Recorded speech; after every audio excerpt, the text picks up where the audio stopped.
बाबतीमध्ये निश्चित प्रकारे ज्यांचं या अतिवृष्टीमुळं आणि नुकसान झाले त्या सर्वांना लवकरात लवकर भरपाई दिली जाईल। आणि आपल्याला माहिती आहे की मुख्यमंत्री महोदयांनी पण मागच्या आठवड्यामध्ये मागच्या मीटिंगला पण पैसे आपले 11,000 कोटी रुपये स्वतःच्या त्यांनी ते पण जाहीर केलेले आहेत। किंवा मी आपल्या माध्यमातून माझ्या शेतकरी बांधवांना एवढं सांगतो की कुठल्याही ज्यांचे नुकसान भरपाई पिकाचं नुकसान झालेले त्या सर्वांचं नुकसान भरपाईचे पंचनाम्याचं काम जवळजवळ संपत आलेलं आहे। आता काम जवळजवळ संपलेलं आहे।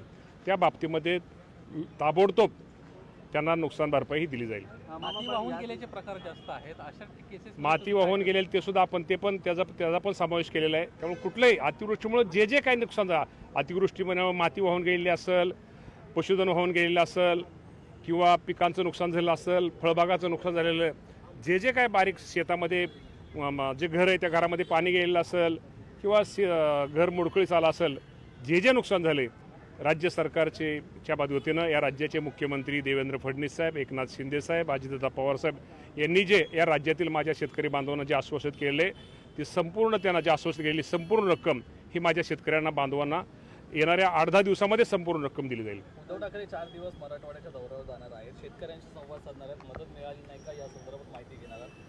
शेवटी प्रत्येकाला लोकशाहीमध्ये अधिकार आहे माहिती विचारणं, माहिती घेणं, त्याबद्दल आपल्याला त्याबद्दल काय म्हणायचे काही कारण नाही। आपल्याला कृषी मंत्र्यांचं कसं शेड्यूल आहे, कसं जाणार आहेत, तुम्ही जाताय का परत दौरा करायला? दौरा तर रिपोर्ट तर आमच्याकडे सगळे पंचनाम्याचे सगळेच नुकसान भरपाईचे जे पंचनामे आले त्यात जिल्ह्यातले पालकमंत्री तिथं आता जे नुकसानचे 1-4-2 जिल्ह्यामध्ये जास्त झालं ते पालकमंत्री तिथे जाऊन आलेले आहेत आणि नुकसान भरपाई जवळजवळ माहिती आमच्याकडे सगळी आलेली आहे आणि पंचनाम्याचं काम हे युद्ध पातळीवर सुरू आहे आणि त्याची लवकरच त्याची माहिती घेऊन त्या बाबतीमध्ये शासनाच्या वतीने मदत केली जाईल। मामा, पुणे जिल्ह्यात एक सध्या प्रामुख्याने प्रश्न जाणवतो तो बिबट्यांचा। खरं तर वन विभागाचा हा विषय असला तरी अनेक वेळा या बिबट्यांच्या त्रासाला कंटाळून शेतकऱ्यांचं मोठं नुकसान होत आहे। अनेक ठिकाणी या बाबतीमध्ये आमचे वनमंत्री गणेश नाईक साहेब स्वतः त्यामध्ये लक्ष घालून आहेत। वळसे पाटील असतील, ह्या सर्वांनीच मागच्या 8-10 दिवसापूर्वी अजितदादा पवार साहेब यांनी एकत्र बैठक झालीत आणि या बाबतीमध्ये काय उपाययोजना केल्या पाहिजे किंवा काय कुठल्या गोष्टी करणं गरजेचं आहे त्या बाबतीमध्ये त्यांच्या सगळ्या तिथल्या लोकप्रतिनिधी घेऊन चर्चा झालेली आहे।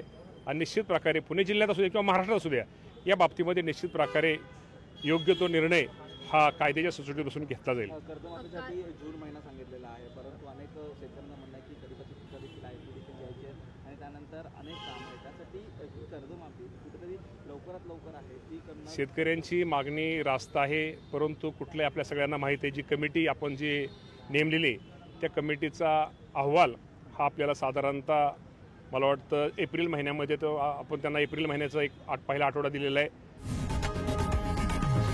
लोकशाही मराठी ऐका, पहा, जागरूक रहा।